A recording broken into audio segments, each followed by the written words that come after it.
I'm back. I can hear you impatiently whistling.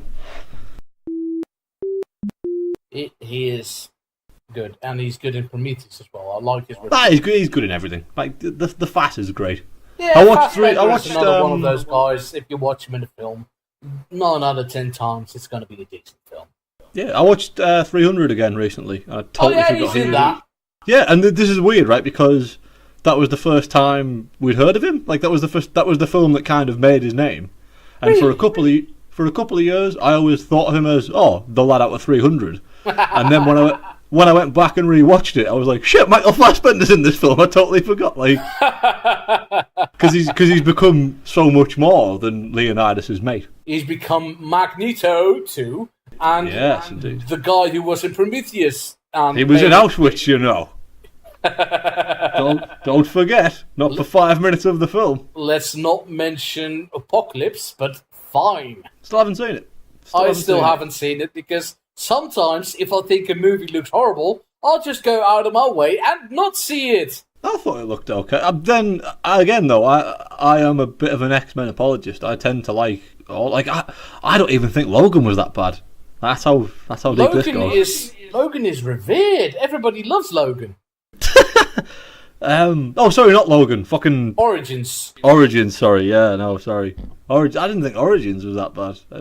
I think Origins has its moments, but I think I went in eyes open. I was able to mentally separate it enough from everything else. I didn't come away hating it. The X-Men 3, on the other hand, can get to fuck. I'd actually say X-Men 3 I like better than our fucking Wolverine Origins. I think most people probably would, but again, because I went into X-Men 3 hyped, I was excited for it. I was happy it wasn't just another running of fucking Bryan Singer, because if there's one thing, Bryan Singer can't fucking direct action movies. Yeah, we've learned that. We've definitely learned that. He did do Man of Steel, right? No, he did Superman Returns with Brandon Routh. Yeah. But yeah, I went into X-Men 3 hyped. I was really excited for it. I went into Origins like, well, let's see. So I think that's why, like, X-Men 3 is the only time I've come close to walking out of the cinema having paid for a ticket. I was so upset. I was angry. There was one specific scene in X-Men 3 where I gripped the armrests in anger. Which one? The bit. I mean, this is like strap in because this is full nerd territory. Go ahead, mate. So there's the little mutant in X-Men 3 who's got the power that she turns off mutant powers. Yeah. When they come nearer, yeah, and obviously you get the bit where Kelsey Grammer appears as you remember the little girl, yeah. Yeah. And the way they beat the Juggernaut. Oh, that. Do you see where I'm going with this? I know. The way they beat the Juggernaut is they trick him into charging at her, and then Kitty, goes through the floor at the last minute, pull the rug out at the last minute, and he gets knocked out on the wall because his mutant powers are turned off. But the Juggernaut's not a mutant, is he? He gets his powers from magic, doesn't he? So why that? Well, I mean, again, like that. I mean, film, that's the fucking biggest nerd problem in the world. I know, and I know that in the movie it's never established that he's magic. You just assume he's another mutant. But as Juggernaut's one of my favourite characters. I love the Juggernaut dearly. So to see that, what I will say for X-Men 3: The Last Stand is though the fact that they got "I'm the Juggernaut, bitch" into the script. Oh man, I'll be eternally grateful for that because that is brilliant. I have to say, everything with him up until that moment where he walks into the wall, that was great because Vince can play a thug, and the Juggernaut is basically just a big thug. Yeah, when he was cast as Juggernaut, I was like, really, Vinnie Jones? That's well to left field. But no, he was great. I do love as well the Juggernaut Wolverine fight in that film, where Juggernaut is just demolishing the house with Wolverine's body. It's fucking perfect. That is Wolverine can't get a fucking single hit in. Juggernaut is just picking him up, throwing him away, punching him into the thing, just slamming everything across. He literally runs him through the house. He demolishes the house with his body. That is exactly how a Wolverine Juggernaut fight should be played out. It's perfect. That is the one thing that movie does, tonally. It gets it exactly right. That is exactly how it should translate from the comic. Kitty faces him into the floor, and it's like an old Captain Britain reference or an Excalibur. I don't know, one of the two. And he's like, just busts it out, and he doesn't even fucking bother. He's stuck half of his body inside the earth, and it doesn't matter. And then it just runs. That is the Juggernaut bitch line, isn't it? That is the Juggernaut bitch line. Plus, when they're trying to get to the prison island, Juggernaut goes to Magneto, and he's like, I'm not very good at swimming, mate. Because it's just a small line, but it somehow just humanizes him. Like, he's a big metric ton weighing type of fella. So, like, although I would have loved it if we got what we get in. I don't know if they do it in the comics, but the iconic scene from the 90s animated TV show where he's just walking along the seabed. They should have put that in. And then he punches a shark just to show he's a fucking badass. Like, that was so a great scene in that in the cartoon series. Man, name a scene in the cartoon series that isn't great. That and the Spider-Man 90s show are fucking top tier. Like, okay, there's probably like a lot of scenes in that series, but I'll just put it like this: both that and the 90s Spider-Man cartoon, they both gave cartoons nowadays, and especially back then, so much to work with from that point onwards. Because Spider-Man, if you believe me or not, was the first cartoon that created like an arc season storyline, because they were taught not to do it, and then they said, well, you know what, fuck you, we're going to do it anyway. And then that's how we got like New Genetic Nightmare Part 7, and now we're fighting the lizard. And it's madness to think it's just a Saturday morning cartoon with the, I don't want to say intensity, but like the threads being woven and then everything coming together in the end. It feels like they were treating kids as like, hey, I secretly know you're really clever, so pay attention. So this superhero shit is going to get fucking real. Yeah, no, I absolutely agree. I think that's what sort of drew me to those, because I watched, all the Marvel cartoons sort of on and off, but X-Men and Spider-Man were the ones that I came back to over and over, because as a kid, but even like I watched the Spider-Man cartoon like well into my teens. If it was still on TV now, I'd still watch it. Like, I often think maybe I'll download it and revisit it, because I think it'd hold up. I think the only thing that won't hold up is recycled animation. But the rest I was going to say the animation in the Spider-Man show is terrible. And I always remember being a little kid and my dad pointing out when Peter, there's a scene where he's like walking down the street, right, and it's just his head in shot, and he's like bobbing up and down, like when he walks. And my dad was like, "How's he walking there? Why is he like? What is he doing? Like taking like a step down? Like is he walking off the curb every time he takes a step?" But so the animation is really bad, but. Every time he fights Dr. Octopus, you'll see a scene where he's dodging things with wooden crates. Definitely.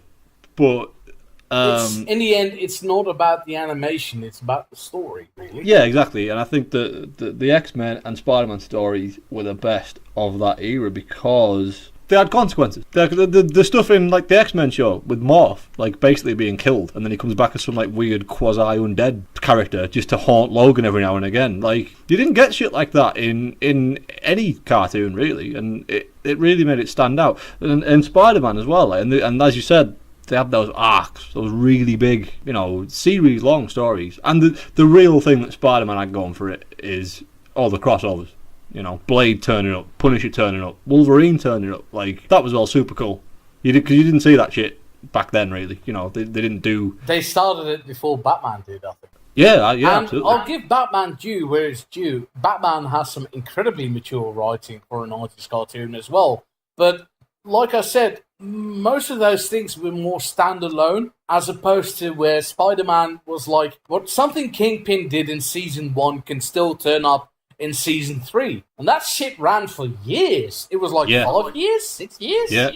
Yeah, man. It did. About 6 years, yeah. And I think that's what you said, really, is that as a kid, you kind of... Obviously, you couldn't form the thought, but it was like, oh, they're not insulting my intelligence. This is like... They're not writing this for kids. They're just writing a story and then putting it out there. Like the Fantastic Four show was okay, but it was very... definitely more like 80s cartoon than it was 90s. It was very much like, here's half an hour of like knockabout fun.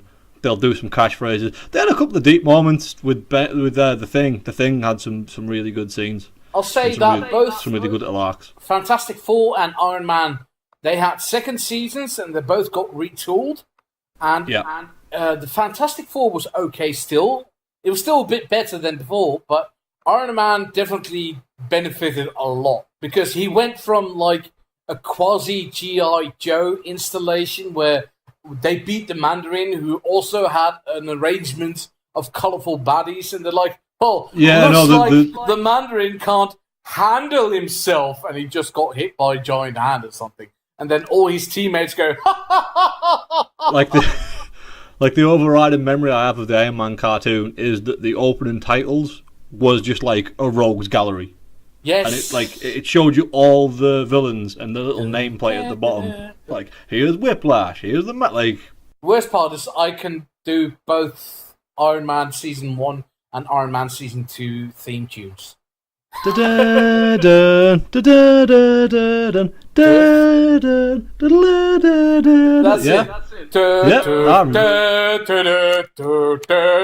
And to be fair though, the outro was sick. I am Iron Man. I am Iron Man. Because they couldn't get the licensing. That's the second season of Iron Man, the intro. That's the... Oh, see, I could have sworn when I used to watch it on Fox Kids that the intro was the... And then the outro was the second season is I am, and then all the Iron Armors showing up in the background. I could have sworn. I mean, I'm going back fucking like... Plus, season 2, he completely gets into this role. Like, suddenly he's by himself, and Rhodey has post-traumatic stress disorder, and all of his teammates... He does! You're laughing at me, but he fucking does. Wow. I don't remember that at all. All of his teammates have left him, and the Mandarin has lost his memory, and he's fighting all these new bad guys. And then you get, like, the series finale is when the Mandarin gets his rings back, and then he tries to take over the world by destroying it. And it's a terrific ending. And Fantastic Four second season, they start off a little bit serious, and then I don't remember anything about it. All I remember that Doctor Doom was boss. Doctor Doom was boss. Who voiced him? Was a really prominent voice actor. I remember doing it. Doctor Doom was actually played by two people in the old Fantastic Four cartoon. The first is Neil Ross, who was a British actor, but he's only known for like single role voice acting in, random cartoons. So he'd be like this guy in this series and that guy in that series. I'm trying to look something up you might know.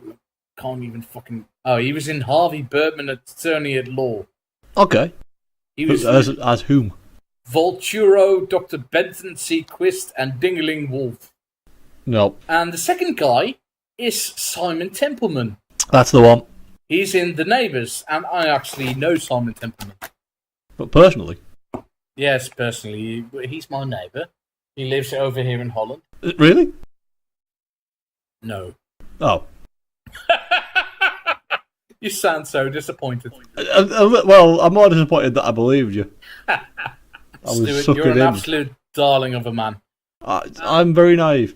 So Doctor Doom is pretty brilliant in the cartoon, despite it being a subpar cartoon. But then again, Doctor Doom is great. I don't know if I've ever actually mentioned it to you, but I think I really like Doctor Doom. I'm well aware of your love of Are Doom. you now? I'm a big fan of it, but no, I mean, I love The Thing. I love Ben Grimm. He's awesome. He's one of my favourite characters in anything. The Thing is great. He gets such a bad rap on the forums and stuff. People always make fun of him. But the thing that I do like about Ben Grimm is he's not the Hulk.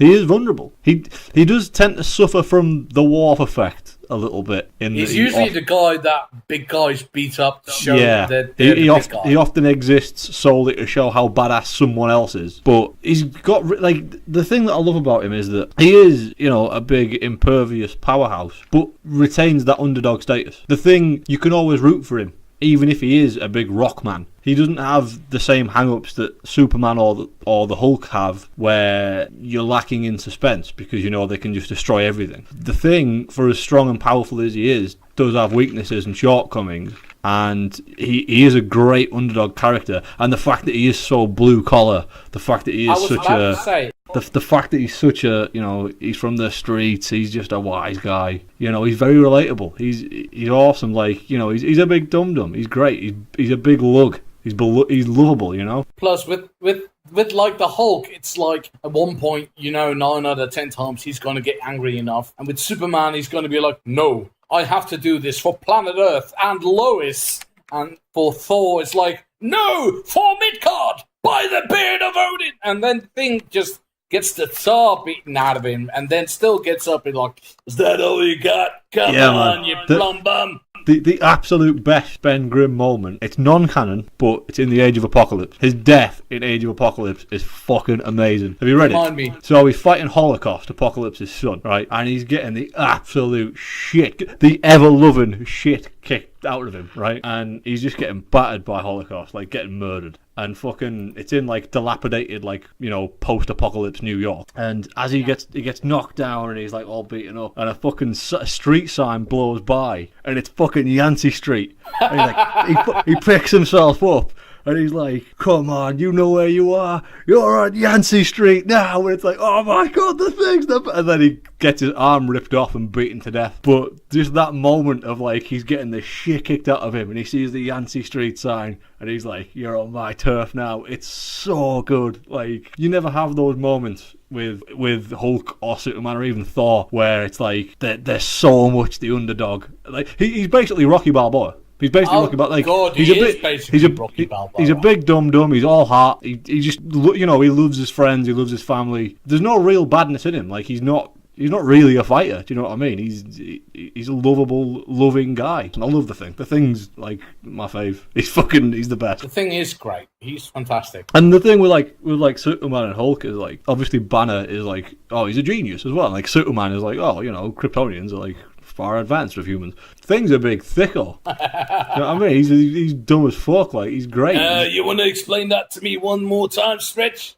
Exactly. Like, so I love the Thing. There's a Fantastic Four comic where they go back in time and Reed's like giving this big lecture on the intercoms, like, don't touch anything, don't touch any of the fauna or flowers or anything because anything could happen. We have no idea what damage we could do to the space-time continuum. And it cuts to the Thing and he's like left hooking the T-Rex. And he's like, he's like, yeah, sure thing. Like, it's fucking amazing. He's genius. Oh, and the guy from The Shield. Oh, Michael Chiklis. Pitch perfect casting. Yeah, I mean, Stan Lee is on record as saying that is his favourite casting in any Marvel film because he thinks he is the Thing given life. And they're not Marvel per se, but the only two that come close are... We can call them adaptations, like Marvel adaptations, and still count. Yeah. The not Marvel Studios, I mean. The only other two that come close are Patrick Stewart as Xavier, and I actually think he trumps Michael Chiklis. J.K. Simmons. J.K. Simmons is J. Jonah Jameson. Like, fuck me, he just is. Like, yes, J.K. Simmons. He just puts J. Jonah Jameson alive. That's probably the best casting in any film. Like, you could not have done that better. Because I got so worried with the Amazing Spider-Man. I got so worried. I was like, oh shit, who are they going to cast Jonah? And they just didn't. They just didn't put him in the film. Oh, that's the worst thing about Homecoming. He's not in it. Oh, really? There's no J. Jonah Jameson. Again, though, like, I would rather they just didn't put him in it than cast someone else because you can't follow that. I don't know. You could just give J.K. Simmons the gig again, I suppose, but he wants to do it. Really? Ah, fucking hell. That's sad to learn that he's up for it. And he's playing Commissioner Gordon as well, but it's only a bit part. Oh, really? Big movie, yeah. Is he really? He is. Okay. He's playing a different take than... Well, I don't think he's that different from Gary Oldman, I suppose. I love Gary Oldman. He's great. He's very humanised him, despite the fact that Commissioner Gordon already was very humanised as a comic book character, but I digress. He's not that different as an actor portraying the same kind of role, I suppose, as Gary Oldman. I don't know yet because it's not out yet. So presume. I mean, he is getting on in years, J.K. Simmons. Oh, he's 70-something, I think. Yeah, presumably he won't be as... I mean, Gary Oldman had his moment. Presumably he won't be as... moments. I mean, Gary Oldman had his moments, especially in The Dark Knight, where he's running around fighting crime, kicking ass. Like, presumably there won't be as much of that, but obviously, traditionally, Commissioner Gordon is portrayed older anyway, like even older than Oldman was in those movies. Yeah, because Oldman was playing two ages in Batman Begins, I suppose. I suppose the thing is that he wasn't really meant to do much action, despite the fact he's doing a lot of action, especially in Begins. Oh, I would have said especially in The Dark Knight. Like, he does a lot of running around fighting crime. Well, he gets into the Batmobile in part 1. Okay, so here's something to discuss. It transpires my girlfriend hasn't seen basically any comic book films. Yes. She's seen, like, Superman when she was a kid. And we recently watched Thor and the Avengers last week. It's brilliant. And she actually really liked Thor more than she thought she would. But there was this really funny moment where, so we were watching Thor, yeah, and she actually got really invested in it. And then, like, right at the end, where they do the little sequel sting with Loki controlling Selvig, yeah, and it comes up at the end like, oh, Thor will be back in the Avengers. And she was like, what happens? I was like, well, you've got to watch the Avengers. And then Thor finished, and we put the TV guide up. It's like, shit, the Avengers is about to start on BBC One. I watched the very same airing of the Yes, Avengers. I know you did, yeah, because you didn't edit the podcast instead. You watched the fucking Avengers instead. Which is fair enough, because, the Avengers trumps all. But yeah, so we watched so she enjoyed Thor a lot, more than she thought she would. Enjoyed the Avengers, I think less so, but I think it was because right after Thor, it was like this big marathon session of watching these movies. Yeah. But she's never seen any Batman film. So we're going to watch them all. Because I think it'll be fun anyway. And I think there's a lot to enjoy there. But what I'm going to put to you now is, not to rehash ground what we've just done on the Alien thing, I'm not going to say rank them all, but I posit that The Dark Knight Rises is the worst one. Out of Batman Begins, Dark Knight and Rises? No, out of all of them. All Batman films. It's the worst one. Dark Knight Rises is the worst one. It's better than Batman and Robin. I don't think it is. Because... right, I know that from a purely, from a cinematic stamp, it's better written, it's better shot, the plot is better, the performances are better. I know all that, but I would rather watch Batman and Robin, because at least that's funny. At least I can laugh at Batman and Robin. I would rather watch Batman and Robin is an easier watch than The Dark Knight Rises. Well, I mean, I've sat through Batman and Robin on many occasions. If it's on the TV, I'm like, fuck it, nothing else on, put Batman and Robin on, bit of a laugh. I have seen Dark Knight Rises once, and only once, in the cinema. I've never watched it since. And I've seen it twice, but that's a problem with most things I don't like.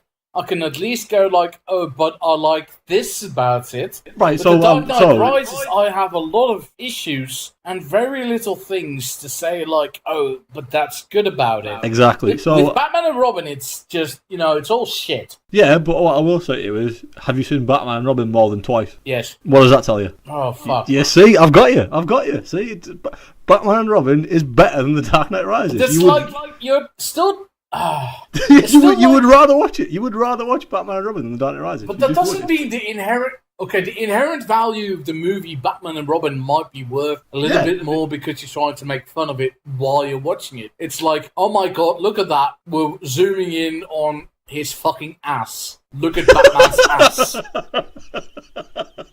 As opposed to watching The Dark Knight Rises, which has been going in a very peculiar way. To be fair, in The Dark Knight Rises, they zoom in on Anne Hathaway's ass, so I mean, that's something. Definitely. No, that's what I mean. Like, that Dark Knight Rises, right? Bane does a funny voice, that's good.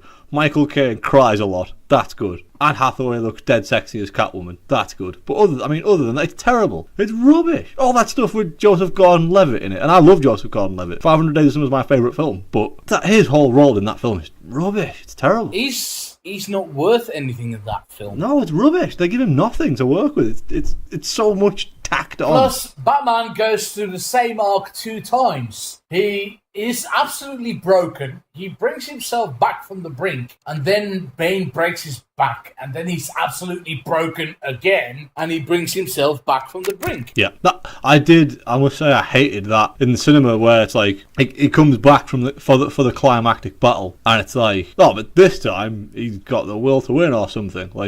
Nothing changes from the first fight to the second one, except he's now got a fucked knee and a fucked back, but this time he's gonna win because he's got the eye of the tiger or something. Like, I don't know, it did nothing for me. Plus, it's a very silly fight in the middle of daylight with a lot of people just punching the ever-loving daylights out of each other. It's a bunch of police officers against a mob and maybe some people from the League of Assassins. It's not even made that clear. And all they do is just stand opposite each other, run into each other, and then Batman punches Bane in the face a couple of times. Because guess what his fucking weak spot is? The fucking mask.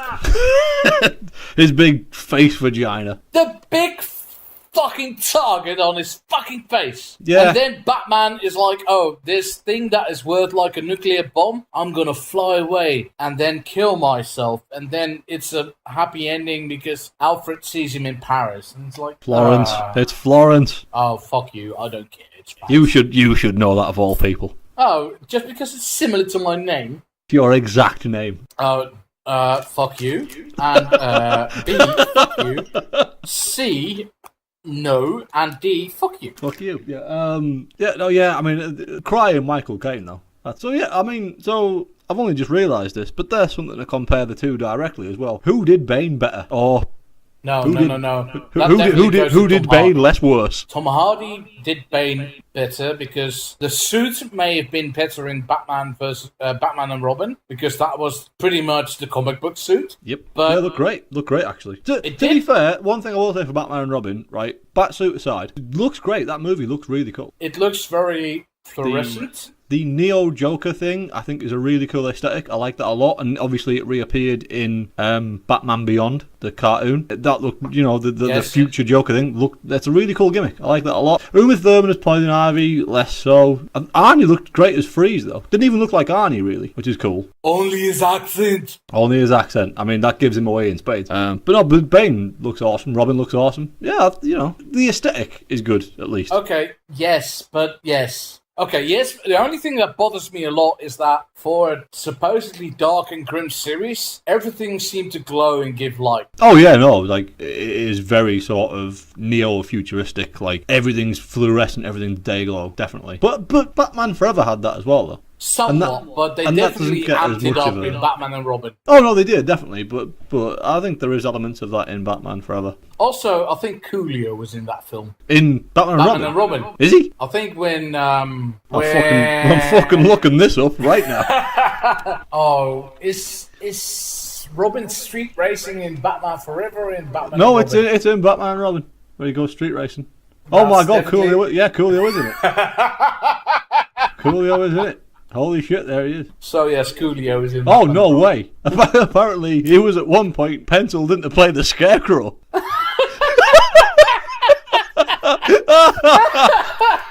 Oh my God!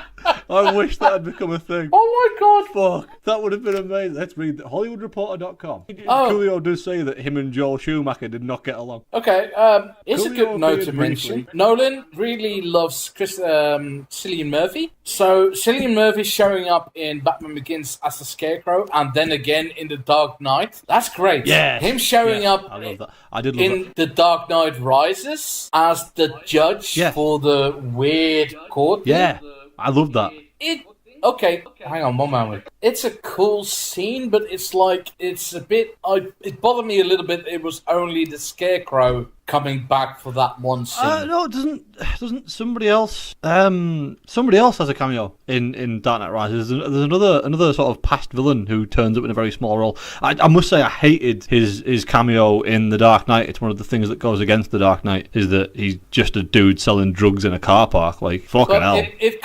For me, it kind of cemented like it was a Batman universe and not like... No, it does, but... Of every Batman movie, like before that, it was like part 1, the Joker, part 2, Penguin and Catwoman, etc., etc. Here it was Batman Begins, Ra's al Ghul, Scarecrow, Corleones, or Italian mobsters. The Dark Knight, there's Scarecrow again, and he wasn't even really announced to have been in that film. No, I mean, I like that aspect of it, but it was just the way they implemented it. The Scarecrow selling drugs out of the back of a van Scarecrow is my favourite comic book villain. And, like, that's not the Scarecrow shilling drugs out of the back of the van in a car park. Like, fucking hell. Like, that's not the Scarecrow. What the fuck was that supposed to be? Favourite comic book villain ever? He's up there, definitely. Absolutely. Irony being, I think the best Scarecrow isn't even in the comics. It's in Arkham Asylum. He's terrifying. Oh, the best. I don't like him that much in Arkham Knight. I haven't played Arkham Knight or Origins, and obviously he's not in Arkham City, but there is that weird game with the frequencies, and you've got to work it out, and it's the message from the Scarecrow. Really good. But no, yeah, Scarecrow's he's right up there in terms of my all-time comic book villains, yeah. I'd say Two-Face is my favourite Batman villain, but for some reason I have this peculiar fascination with villains with scar tissue, and I don't know why. Yeah, I see a Pat Doom and Could you point anything out to me, like why I might have people with weird fucked up faces? No idea, mate. I don't know. Why idea. People with weird fucked up faces like snakes? Absolutely no idea. Two-Face has been ruined for me, though, by an internet comic. A one-panel internet comic. And one-panel internet comic. Yeah. It was entitled How to Get Arrested, and it was simply a picture of Two-Face sort of smiling at himself in the mirror, looking at his coin, going, "Tails it is. Tonight Harvey Dent fucks men." And the second I saw that, I was like, well, Two-Face has lost all credibility for me. There you go. The problem is with Two-Face is that very often he gets... Well, a lot of Batman villains have the same problem, but they get reduced to a single stereotype. Like, the Riddler only tells riddles, Two-Face only flips his coin, and the Joker only makes bad jokes and tries to kill people. Yes. Yeah, you're right. I think Batman's rogues gallery does suffer from that more than anyone else's, but his rogues gallery is so gimmick heavy. I mean, it's almost like they were just the Mad Hatter and things like that. Like, in the right hands, the Mad Hatter can be a very, very cool, very menacing villain. Again, I would point to his use in Arkham City, but that as a concept, how are you not going to make that hackneyed and gimmicky? Have you ever read Secret Six, written by Gail Simone? I have not. I know you're a big fan of Gail Simone. Gail Simone is brilliant, but at one point she starts using the Mad Hatter, and he's really, really creepy. Yeah, she's very good at that. She's good at making things creepy. He definitely can be. The Mad Hatter especially, he can be very cerebral. The fucking Calendar Man is another one. Like the line between making that a good, weird character and just, he's a man who likes dates and shit. Like, how are you, in the wrong hands, that can just be a shit gimmick. And I think Batman suffers from that more than any other. That's probably it, because 99% of his villains have a gimmick, so most writers just go for the gimmick. They go for the psychology behind it. It's weird to say that Jeff Loeb has a reputation of being a shit writer, but he's actually quite brilliant when he puts his mind to it, especially in stuff like The Long Halloween and the Calendar Man, and this is why I bring it up. There, he's more like a Hannibal Lecter. So when Batman mentions a date, he'll mention what specific holiday that could have been, and then the entire reasoning why somebody would be acting on that specific holiday could resonate to it. And that's good. That's the kind of thing you have to go for. Yeah, no, I mean, I every time a Batman film is like in the making, I always say to people, I hope Calendar Man's the villain, and people think I'm an idiot and I think I'm saying it for the lulz, but I think, imagine that Nolan verse. If you'd had a sort of Zaz Calendar Man hybrid as the villain in that universe, and it was like a weird detective thriller. I think that is why I like. Imagine combining that with Seven. Yeah, that is exactly what I was thinking of at the time, like a Seven-esque story. But I think that's why I like Calendar Man and why I like Zaz, is that you get that detective side of Batman, which is the best side of Batman. I mean, Zaz is another one of my favourite villains, and I think he's the one that least used the best. I think he's got the most potential and is least used the best. Zaz usually gets put down as a knife crazy person. Yeah, exactly. Who just kills people a lot. Yeah. But, I mean, his first appearance, it's established that he's a genius. You know, he's a mastermind. He manages to break in and out of Arkham in order to commit systematic murders. He is almost the ideal villain for Batman because he's a psychological one rather than just, a knife-happy madman. But he never gets used as one. That's what I'm saying. That's what I mean. Like, he's got underutilized. What's it called? No Man's Land a while ago, like within the last 2 years. I was hyped up beyond belief because I was told it was a great Batman story, but all of it is pretty much shit. Really? There's a couple of standouts. Like when it first starts and Batman has to escape Wayne Manor, and there's a court scene with Two-Face, Renee Montayana. You know the second question? Oh yeah. Yeah, her and Commissioner Gordon, and there's towards the end when Batman has to deal with Lex Luthor. If they had taken that and managed to make it one Batman story, it would have been great. But this was like an event that took place over the course of a year, across like 7 different titles, and oh my god, a lot of padding. It was so tedious and it was just not very good. There were just too many Batman titles out there at the time being for all of them to be involved in this. But my favorite thing about this is what, again, why I love Two-Face, is like, he's in love with Renee Montalbano. I'm going to look up her name. Just give me 10 seconds. I'm going to cut this out. Okay, so Renee Montoya, and I pronounced the name correctly this time, and I did not edit this in any way whatsoever. So wait, why did you say this time? Because I have editing skills out of my arse. So Two-Face is in love with Renee Montoya, and she's a lesbian, and he captures her, and then he forces Commissioner Gordon to be on a trial, and he's the prosecutor. And there's a brilliant scene where Commissioner Gordon calls in Harvey Dent for his defense attorney. That is a fantastic idea. That's a fantastic idea, and it's the single best issue about his character I've ever written. Not written. Although I'm sure the fanfic you have written for Harvey Dent is tremendous. I do have a story about Harvey Dent, but I'm never going to tell you before. He flips a coin, slaps it on his wrist, and he defends Commissioner Gordon against his own prosecution. That is genius. That's brilliant. And it's a big, wordy issue, and that's his only detriment, but it's... is it essentially a courtroom drama? It is. Brilliant. Fantastic. You do not see that in comic books. I'm not going to tell anything else because I'm pretty sure you can look it up on Comixology or something and then read it for yourself. I would like to check that out, yes. I'm so happy I've got you into this. I mean, to be honest, I was never a Batman fan until fairly recently. I just didn't get it, but I'm a huge Batman fan now. That's fine. I used to be a huge Batman fan, and then I had a lull, and then like several years ago, oddly enough, after I left the same message board that we both referenced in the past. Indeed. I really started reading more Batman again. I'm like, some of it is really good. I've only recently really gotten into the Scott Snyder stuff, and it's so good. See, I started. I mean, literally, like last year before, like Googling, like what are the best Batman issues. So that I bought like The Last Ark.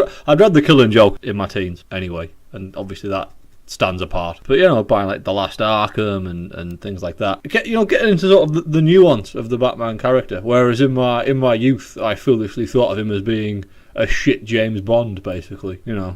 James Bond, but in a much worse suit. But there's so much more to Batman than that. He's when written well, the deepest of all comic characters. Yes, because in the end, it's not about him being the best fighter. It's not about him being the most clever detective. It's not about him being so intelligent. It's about psychological dramas. It's every fucking time. It has to boil down to that. It doesn't matter if he can beat somebody in a sword fight. It doesn't matter if he can overpower Solomon Grundy or pin, pressure points and kung fu everybody to fucking death. It's about the sadness. Yeah. That's Batman.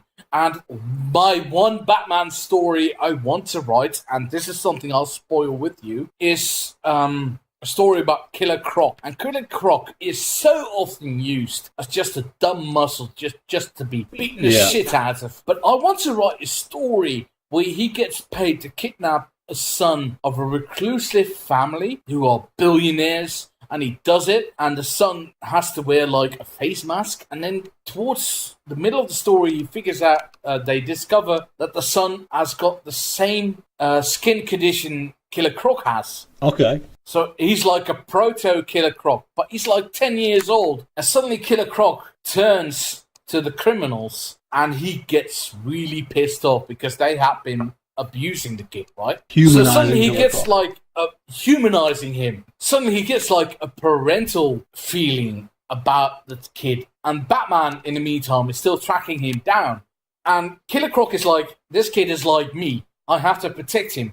I have to make sure the world outside doesn't hurt him like I have been hurt in the past. And then Batman, this is the climactic moment where Batman would meet him, and then the caption would read, "This man would die for this child."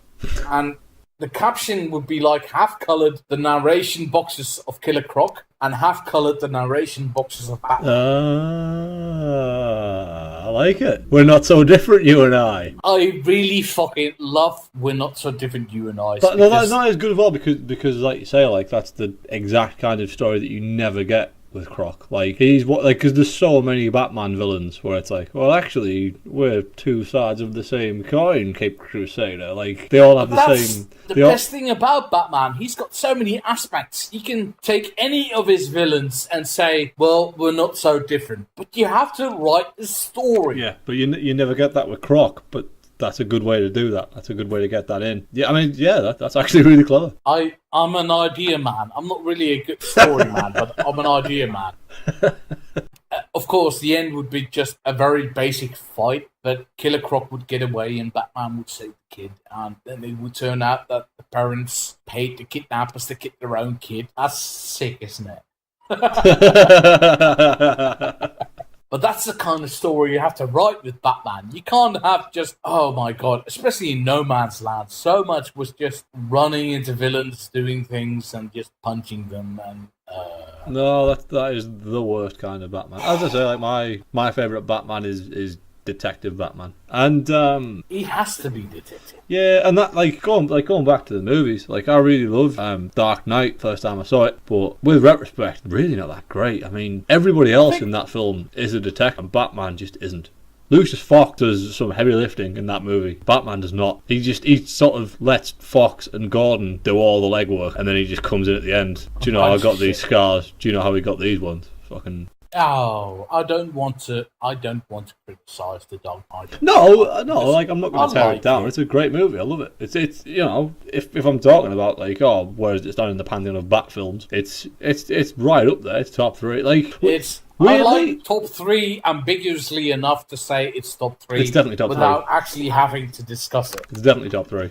I do actually think I like Batman Begins better now. I think the internet is slowly warming up to that idea that Batman Begins might just be better. Yeah, I definitely, because I saw Batman Begins after I saw The Dark Knight, and on my initial viewing I was like, oh well, Dark Knight is better, but every time I've watched Batman Begins I've liked it more and more. It's a really, really good film. I think what's very important to this is that Batman Begins has an arc for Batman, and very important to a film to be classic is that a character has an arc. Yeah. Especially when you're mainlining your film, you have to have a point A to a point B. Oh my god! Wait, I mean, is this why my girlfriend preferred Thor to the Avengers? Because obviously Thor is, it's big establishing. He's a big dunderhead, and he goes through all the emotional changes. He comes right through the other end. He's a different and better man. In the Avengers, it's just here's the Avengers. They're gonna fuck shit up. Is that what? Like, is that why Thor appears better than the Avengers nowadays? Because you do have that arc, you do have that journey with him. Oh my lord! I actually think that in Avengers they all have their own little arcs, but because it's such a big ensemble movie, in the end it doesn't really matter much. But I mean, look at Iron Man when Avengers starts towards when it ends. He comes out of it a very different man. He is definitely the one that does have a big arc. That whole speech in the early part of the film where Captain America's chewing him out about, you're never the man to lie down on the hand grenade, you're not the man to make the sacrifice, you're not a hero, you're just doing this. Take away your suit, take away your thing. What are you? Like philanthropist, billionaire, super genius. Yeah. And it's this thing, he's not really a hero. And then at the end, obviously, he is willing to make the ultimate sacrifice. And it's like, oh shit, actually, Iron Man is, he is as much of a hero, if not more, than everyone else. Like, he definitely is the one, does have that big arc. I mean, Hawkeye gets his arc in there, Black Widow gets a... Black Widow, not really, she gets a little bit of a one. It's a token gesture. But I mean, certainly more than Thor and her and Hawkeye are minor characters. So yeah, they are. The arcs they do get are like a pittance because they don't have their own movies. I would say they get more than Thor or Hulk. Thor goes from like completely flippant about Earth authorities because he's willing to trash an entire airplane to... It's not as established, but it's more than Black Widow gets, I suppose. I don't know. I mean, Because even that, like, the bit where Tony and Steve are arguing, Thor is just like, you're all so petty. Like, he is still looking down on them. He does still feel like a man apart. And then obviously he does take Loki away at the end. They're, if nothing else, just reinforcing that, oh, your Earth authority is not enough. We have to take him to Asgard. And obviously that's, engineered by Fury, but it's really just Captain America and Iron Man who get... No, not even Captain America. Not really, no. It's just Iron Man, really. Like, Cap's only arc is coming to respect Iron Man.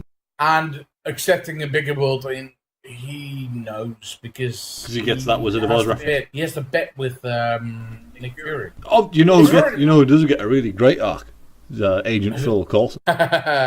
And then he dies. He's such a good fucking part of that film. It's so amazing. And like the bit where Fury plays a little trick on them with the cards. You know what? This really bothers me about Avengers Age of Ultron. I don't know if we spoke about this in our TLDR the movies. Hey. Big plug for that one. Season 1. It's about 2 hours long if you want to... Yeah, Season 1. If you want to look that back up again, I'll put a link at the end of this one. Yeah, do that. I don't know if we spoke about this then, but Avengers Age of Ultron would have been a great moment to put in Phil Coulson and the people from Agents of S.H.I.E.L.D. just for like a 5-second cameo, piloting the helicarrier. Yeah. But they fucking didn't. Yeah, no, you're right. They should have done that. We didn't discuss that in the episode. Definitely not. I know they could have gotten away with it, and it wouldn't have been important for anybody watching the film that didn't know of the series. Did you watch the series? I do, and I do still. Any good? I'll tell you what. Season 1 is really monster of the week until Captain America the Winter Soldier comes out, which is about episode 9 or 12. Okay. After that, it becomes Agents of S.H.I.E.L.D. versus Hydra. Then it becomes really fucking good until the end of this series. Season 2 is about Inhumans, and it starts off a bit slow. Wait, the Inhumans? But not like Black Bolt or anything. But no, I'm disappointed. 20 seconds. I'm going to Google this. Okay. This is definitely our nerdiest podcast yet. This is definitely the one where we've most doubled down on, like, we're just going to talk about all the nerd shit. Like, there's no fucking current affairs, there's nothing. It's pure just like, oh yeah, here's a 2-hour discourse about comics and sci-fi movies. I have it. Kyle MacLachlan. Oh, the Twin Peaks man. Twin Peaks man. Twin Peaks man is in season 2. Orson from Desperate Housewives to me. Yes. Because I'm a big fan. I actually watched Desperate Housewives for a little bit. Housewives is so good. I'm not going to say it's bad because I watched the first 2 seasons and I actually quite enjoyed it. They were dead good. Season 1 and 2, dead good. Eva Longoria, hottest one of all time. You know, I'm going to edit so little from this until the point we're going to pick up the pace again. Oh no, this has been the best bit of the whole thing.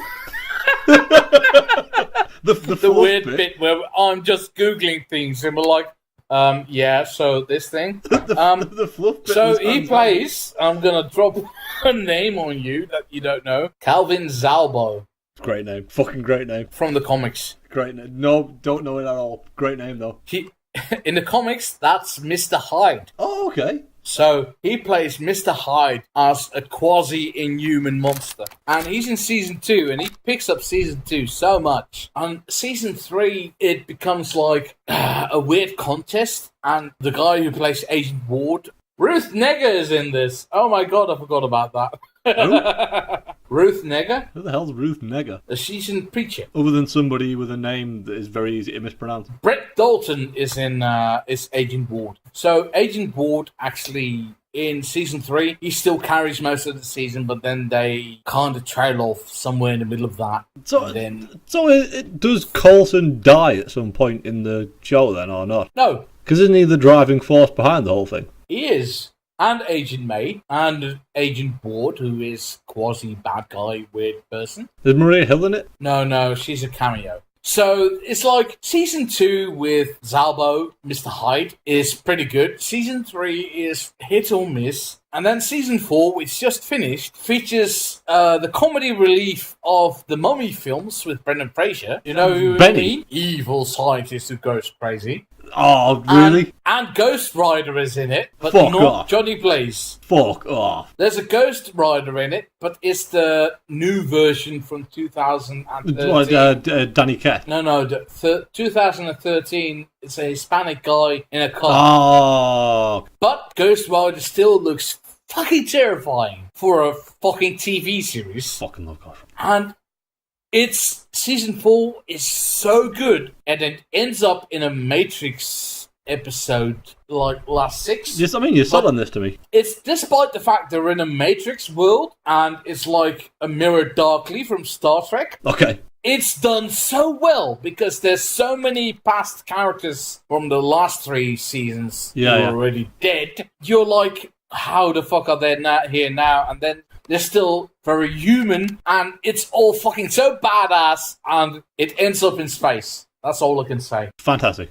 What more could you possibly want? Season 4 is fucking great. It's like all I've ever seen of Agents of S.H.I.E.L.D. was worth for season 4. Okay.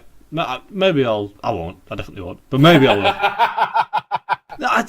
I'm really bad at... There's worse things you can watch. No, I'm really bad at catching up on stuff like this. Like, it took me so long to get through Breaking Bad. Like, I didn't watch Breaking Bad until season 5 was just about finished. Oh, I watched it like years after the fact. and to be honest with you, I didn't really enjoy it. Ooh. But that's for another podcast. Oh, that might be. That might just be TLDR season 2 too. Yeah, do something with fucking periodic table for the title. I don't know. Are we going to drop it on the cliffhanger now? Yeah, we are. So that's a good night from you. It's a good night from me. Classic. Bye, Stuart. You know what? We can compensate that when there's like now it's 2017, isn't there? I was going to say it's going to be like we're going to have like a Euro Cup or a World Cup. We could do that, but you know what? Never mind. I mean, the Confederations Cup just finished. We missed the boat on that one. That major tournament. I'm going to splice this in there somewhere. You know that. Just at the end of the episode or the beginning. So we get the Eredivisie on English TV now. Could you speak Dutch when you pronounce Dutch words? Is it Eredivisie? Eredivisie. Eredivisie.